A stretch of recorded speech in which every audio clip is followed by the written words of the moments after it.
Bonjour, nous sommes le mercredi 10 août 2022 et je vous propose la situation des cultures de cette semaine.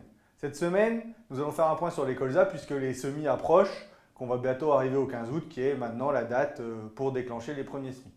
Rapidement, un petit point sur la campagne 2021-2022 qui a été quand même exceptionnelle avec de très bons rendements à la fin puisqu'on est généralement entre 30 et 60 quintaux en fonction des parcelles et des types de sols. Ce qui est très bon, c'est la meilleure année depuis 10 ans. Donc globalement, pourquoi est-ce qu'on a eu des rendements comme ça? Déjà, ça a démarré dès le semis, où les levées ont globalement été bonnes, assez rapides, dans des bonnes conditions.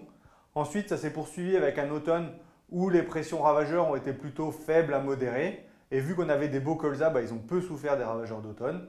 Et ensuite, en sortie d'hiver, malgré la sécheresse du printemps, on a eu de la pluie au bon moment pour valoriser les apports d'azote, de la pluie pour valoriser les PMG. Et au niveau ravageur, c'est pareil, globalement, ça a été plutôt bien maîtrisé.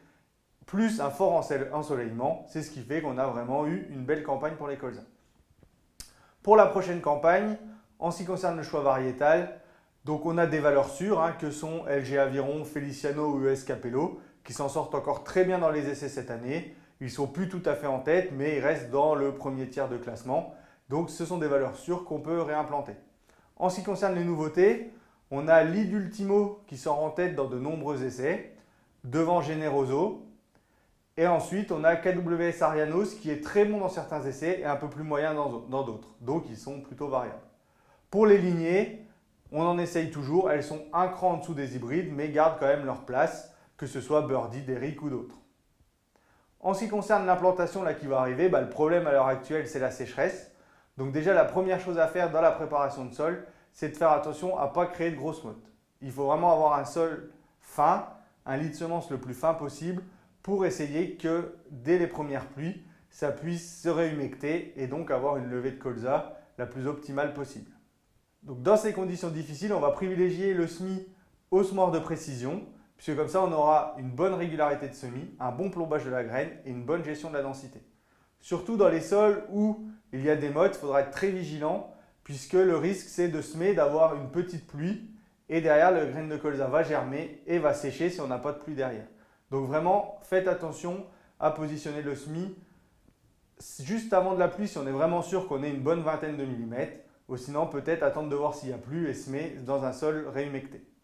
Donc au niveau de la densité de semis, on va semer entre 35 et 40 grammes mètre carré en fonction du type de sol et de la qualité de la préparation de semences.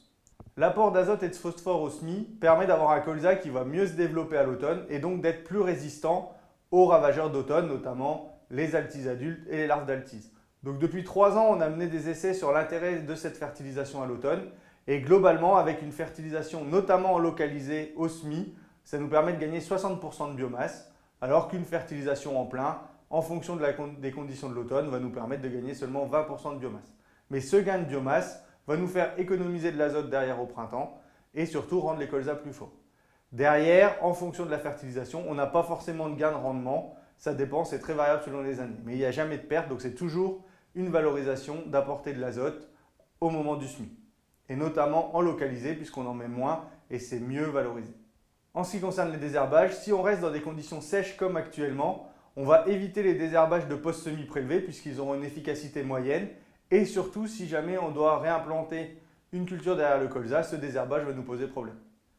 Donc là, le désherbage de post-semis prélevé sera réservé uniquement si on a beaucoup de pluie et sur un sol bien humide.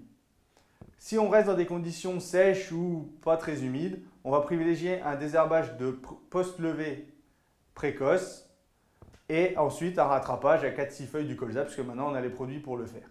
Et donc cette technique permet de désherber uniquement quand le colza est élevé et donc d'éviter les problèmes en cas de retournement. Je vous souhaite une bonne semaine, à la semaine prochaine.